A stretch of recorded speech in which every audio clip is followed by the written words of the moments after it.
अस्सलाम वालेकुम, नमस्कार, सत श्री अकाल एंड गुड इवनिंग। मैं हूं आरज़ू काज़मी और आप हमेशा की तरह से देख रहे हैं पॉइंट ऑफ व्यू। हमारे साथ हैं जी डॉक्टर अभिषेक मिश्रा। बहुत शुक्रिया सर कि आज आप आए। Thank you so much. आपका बहुत बहुत धन्यवाद कि आपने डॉक्टर लगा दिया। बहुत बहुत धन्यवाद। बड़े भारी दिल से लगाए सर, मूड तो नहीं हो रहा था मगर मैंने कहा लगा ही देते मैंने भी कहा कि धन्यवाद कर दिया जाए आदू जी का। तो आज हम बात करेंगे अभिषेक जी, आप क्योंकि रशिया से बहुत आपका आना जाना रहता है, और तो रशिया की बात करेंगे, यूक्रेन की बात करेंगे। तो जर्मन काउंसलर जो है उन्होंने बात की है रशियन प्रेसिडेंट से, और उनका यही ख्याल है कि ये जो वॉर चल रही है इसको रुक जाना चाहिए। वैसे उस जर्मन काउंसलर का कुछ नाम भी है, लेकिन मुझे उसका नाम की समझ नहीं आ रही कि क्या है। ये तो पता नहीं लोग नाम अजय और विजय क्यों नहीं रख लेते, बच्चन साहब की मूवीज की तरह जिंदगी आसान हो जाती। तो बहुत से नाम ऐसे जो बड़े मुश्किल होते हैं, चाहे वो इंडियन हो या दुनिया के किसी कोने के। वो आप उनका नाम ज्यादा बेहतर मुझसे ले सकेंगे, इसलिए मैंने जान के, मतलब अभी जान के नहीं लिया, और अभी नीचे कमेंट्स आने शुरू हो जाएंगे, ऐसे नहीं आरजू जी, ऐसे ऐसे नहीं वैसे। तो मैंने कहा मैं पहले ही जान छुड़ा लेती हूँ। तो आपको लगता है कि ये वॉर रुकेगी? ओलाफ शोल्ज नाम है, और ओलाफ एक बहुत कॉमन जर्मन नेम है। तो चूंकि मैं रहा हूं तो इन नामों से मेरा परिचय है। कुछ एक नाम बड़े कॉमन होते हैं, ओलाफ, थोर्स्टन, ये pre pre Christian German name है। उसके बाद प्रो जर्मनी के दो, जर्मनी में आपको दो तरीके के नाम दिखेंगे। एक वो जो कि पोस्ट जर्मन पोस्ट क्रिश्चियनिटी के नाम है, और एक जो है क्रिश्चियनिटी के आने से पहले जो नाम है। तो उसमें थॉर्स्टन, इस तरीके के नाम मिलते हैं, ओलाफ, ये सब। उसके बाद फिर आपको वही डेविड और इस टाइप के नाम मिलना शुरू होते हैं प्रो, जब क्रिश्चियनिटी एक्सेप्ट कर ली थी जर्मनी ने। हैविंग सेड दैट, देखिए इसको आप समझिए, इसकी क्रोनोलॉजी में जाना बहुत जरूरी है कि चीजें हो क्या रही हैं। Donald Trump during his election campaign उन्होंने ये कहा था कि मैं ये वॉर 2 दिन में रुकवा दूंगा। ठीक, उसके बाद अभी वो इलेक्ट हो गए। इलेक्ट होने के दूसरे दिन ही दुनिया में हलचल शुरू हो गई। सबसे पहली हलचल देखी गई कतर में। कतर ने हमास के लीडर को ये कहा, हमास के लोगों को ये कहा, पॉलिटिकल रिप्रेजेंटेटिव्स को, कि अगर तुम सीरियस वो नहीं करना चाहते हो, क्या नाम है, नेगोशिएशन इजराइल से, आप कतर छोड़ दो। आपको ये पता है कि कतर जो है वो एक सेफ जोन है। ये एग्रीमेंट है इजराइल, अमेरिका और पैलेस्टाइन और अरब के लोगों में कि कतर में किसी का टारगेटेड असैसिनेशन नहीं होगा, चाहे वो अमेरिकन हो, चाहे वो इजरायली हो, चाहे वो पैलेस्टीनियन हो, कोई भी हो। तो कतर एक सेफ जोन है। इलेक्शन का सबसे बड़ा रिपरकशन क्या हुआ कि वही कतर जो डबल गेम खेल रहा था कि भाई यहाँ पे रहो और उनको मारो भी, उन्होंने कहा भाई अगर आप सीरियस नेगोशिएशन नहीं करना चाहते, लीव कतर। इसका मतलब यह है कि ये जा रहे पैलेस्टाइन में, इनको ठोक दो, इसका यही मतलब है वो। वरना तो वो कतर तो सेफ पॉइंट था। तो अब जब उनके ऊपर प्रेशर पड़ेगा पॉलिटिकल लीडर्स के ऊपर, जब उनको इजराइल की बंदूकों का सामना करना पड़ेगा, तो they will be forced to come to the terms of negotiation. तो कतर ने मीडिएशन का जो अपना रोल था वो वापस ले लिया। उसके बाद देखिए क्या हुआ। उसके बाद जो सबसे बड़ी अचीवमेंट, सबसे बड़ी जो टर्निंग पॉइंट हुआ, वो है इलॉन मस्क और विवेक रामास्वामी जी को ट्रंप डिक्लेयर करते हैं डिपार्टमेंट ऑफ गवर्नमेंटल एफिशिएंसी का secretary. Department of governmental efficiency अभी तक कोई डिपार्टमेंट नहीं है। ये डिपार्टमेंट को बनाने के लिए उनको अमेरिकन सेनेट से, जो अमेरिकन कांग्रेस से, उनको परमिशन लेनी पड़ेगी। अब कांग्रेस क्या होता है ये जान लीजिए। जैसे जब आप भारत में पार्लियामेंट वर्ड यूज करती है ना, तो पार्लियामेंट का वर्ड मतलब होता है राज्यसभा, लोकसभा और प्रेसिडेंट। उसी तरीके से अमेरिका में जब आप सेनेट कांग्रेस का वर्ड यूज करती हैं, तो कांग्रेस का मतलब होता है house of senate and house of the representative.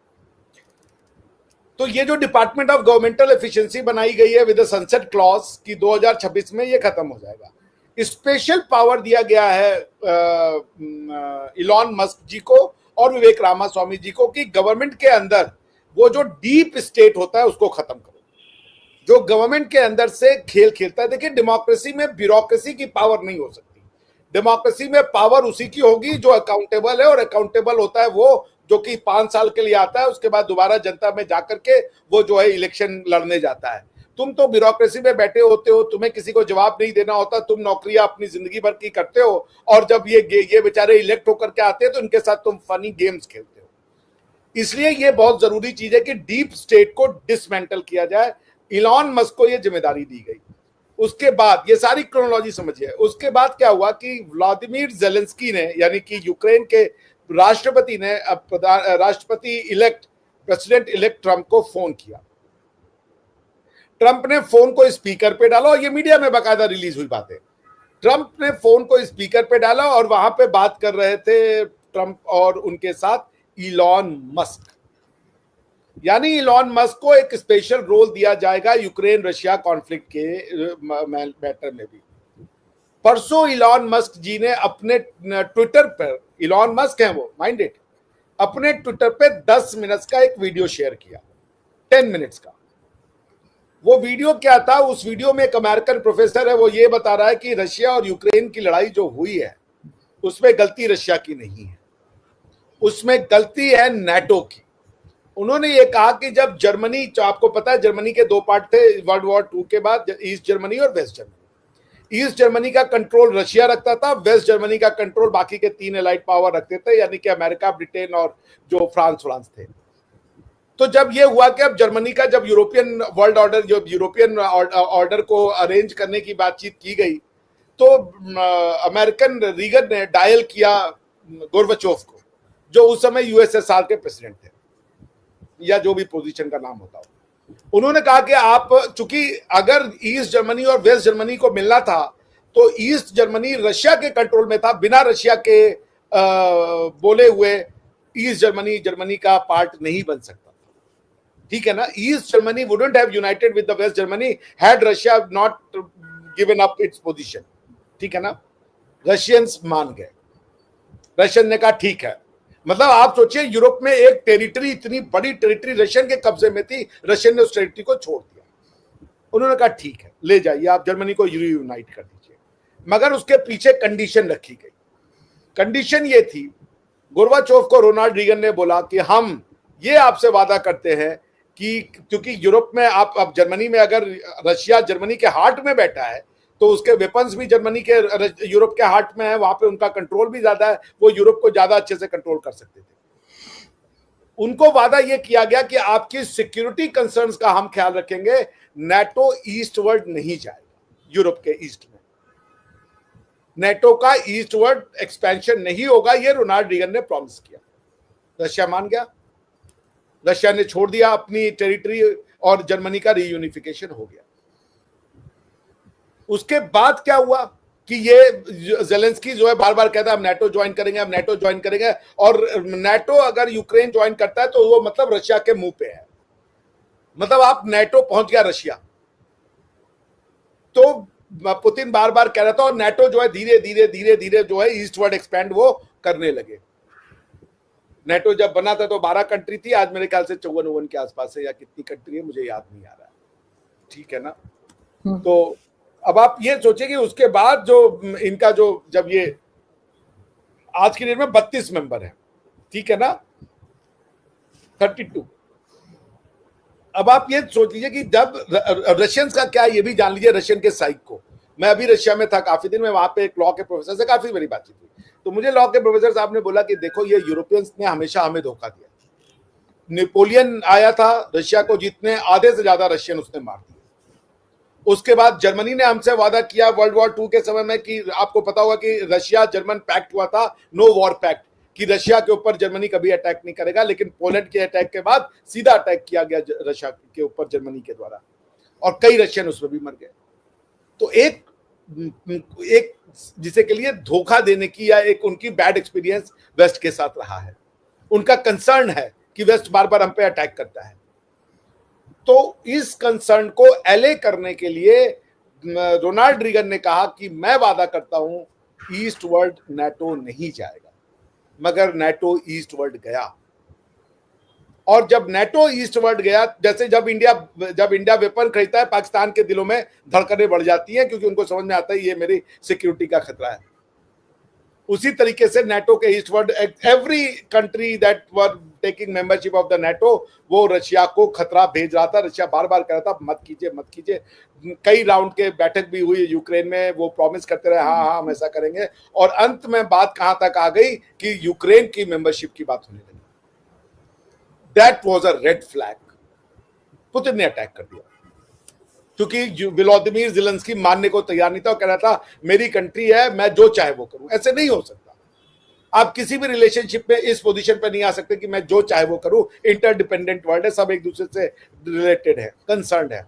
Insensitive आप नहीं हो सकते।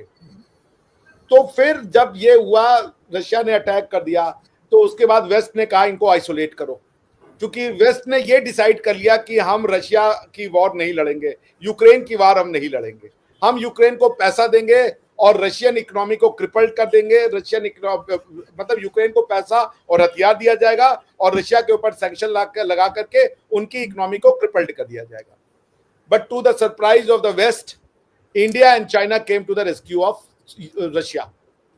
आज ये हालत हो गई कि रशिया से तेल खरीद के इंडिया अपनी रिफाइनरी में उसको रिफाइन करके दुनिया को बेचता है, और आज हम दुनिया को सऊदी अरेबिया से ज्यादा तेल बेचते हैं। वी आर नंबर 1, आपको पता होगा ये बात। इवन हमने सऊदीया को पीछे छोड़ दिया, रशिया का तेल हम रिफाइन करके बेचते हैं। क्योंकि यूरोपियन यूनियन में ये है, जो सैंक्शन का रूल है उसमें यह है कि अगर रशिया से तेल ओरिजिनेट हुआ है मगर उसके बाद अगर उसकी क्वालिटी में क्वांटिटेटिव चेंज लाए गए हैं या क्वालिटेटिव चेंज लाए गए हैं आउटसाइड रशिया, तो हम उसको रशियन ऑयल नहीं कंसीडर करेंगे। यानी रशिया से तेल निकला, इंडिया में रिफाइनरी हो गया, उसमें क्वांटिटेटिव चेंज आ गए, अब वो ऑयल जो है वो रशियन ऑयल नहीं माना जाएगा, अब उसको यूरोप खरीद सकता है।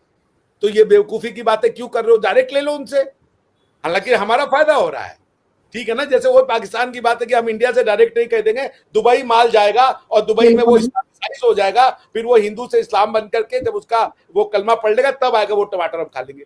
यही मानसिक यहाँ भी हो रही है कि रशियन ऑयल इंडिया के रिफाइनरी से होकर वो रशियन नहीं रह जाएगा, वो इंडियन हो जाएगा, हम उसको खरीद सकते हैं।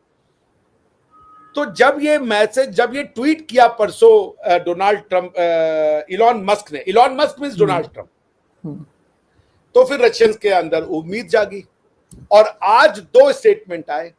ये पूरी कहानी। आज एक स्टेटमेंट हुआ ये कि जर्मनी के चांसलर ओलाफ शोल्ज ने फोन मिला दिया पुतिन को, यानी आइसोलेशन तो खत्म हो गया, बातचीत फिर से शुरू हो गई। 2 साल से ओलाफ शोल्ज ने फोन नहीं किया था, किसी भी यूरोप ने फोन नहीं किया था। ओलाफ शोल्ज ने फोन करके बोला भाई हम यूक्रेन के साथ हैं, लेकिन हम आपसे आगे बात रखना चाहते हैं, समय आ गया है कि अब आप इस वॉर को खत्म कर दें।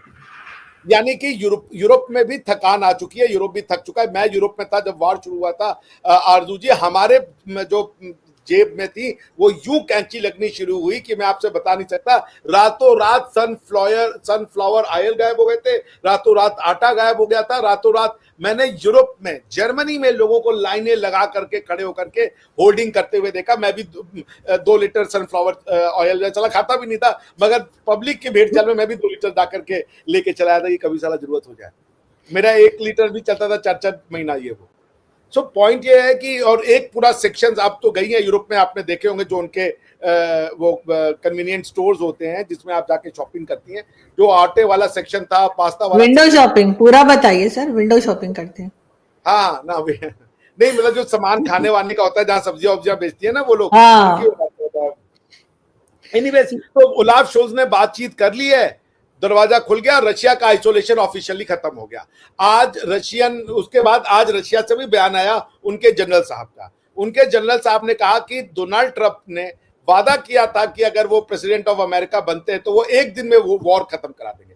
उन्होंने कहा ठीक है, आइए हम तैयार हैं, आप वॉर खत्म करवाइए, हम तैयार हैं, 1 दिन में आप जो कहेंगे आप करेंगे, मगर वो रशियन नेशनल इंटरेस्ट के अगेंस्ट में नहीं होना चाहिए।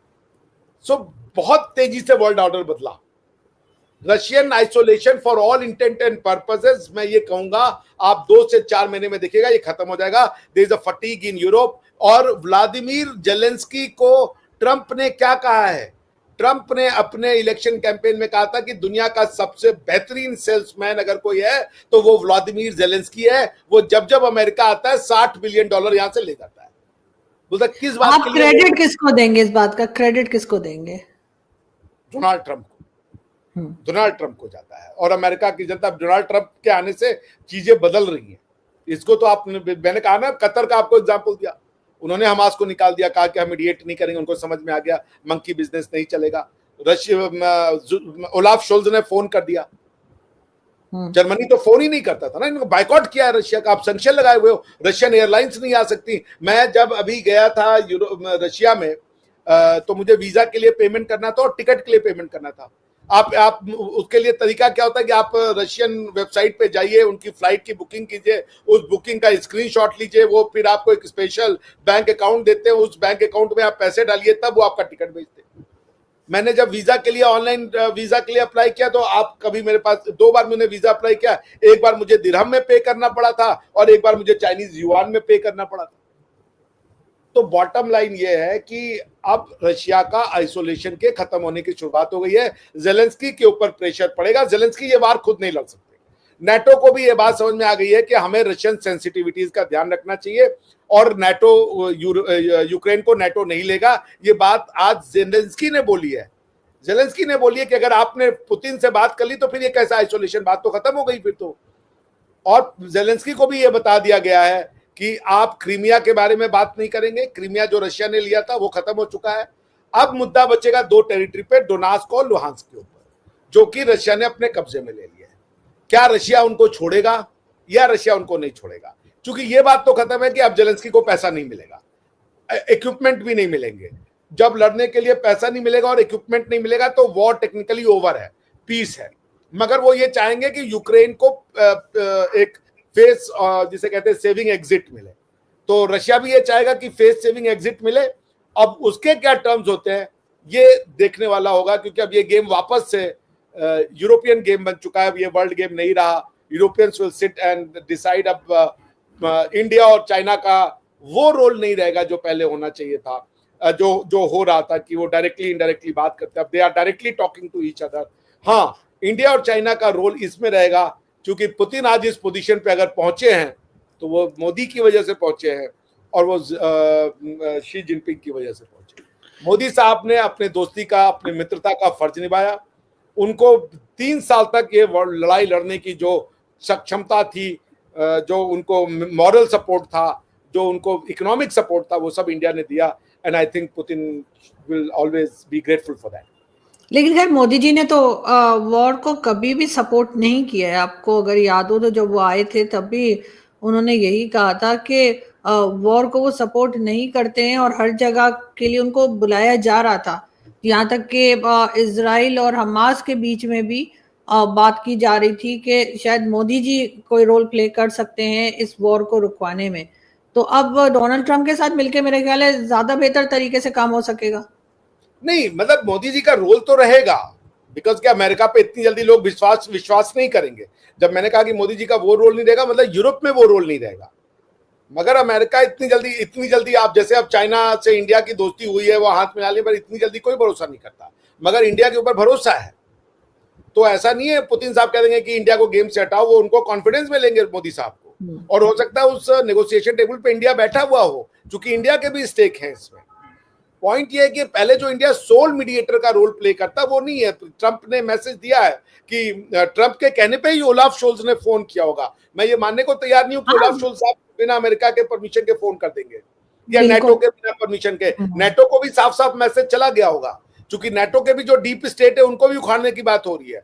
तो उन्होंने जैसे आज उन्होंने अपना वो प्रोसिक्यूशन चेंज कर दिया, जो प्रोसिक्यूटर वही जिसने कि इंडियन खालिस्तानी मूवमेंट पे इंडिया के लोगों को जो है वो अरेस्ट करवा दिया था, वो पूरे उन्होंने चेंज किया।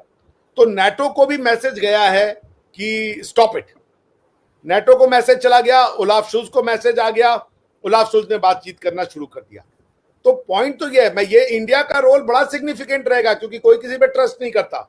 Modi ji will be sitting on that table at any cost.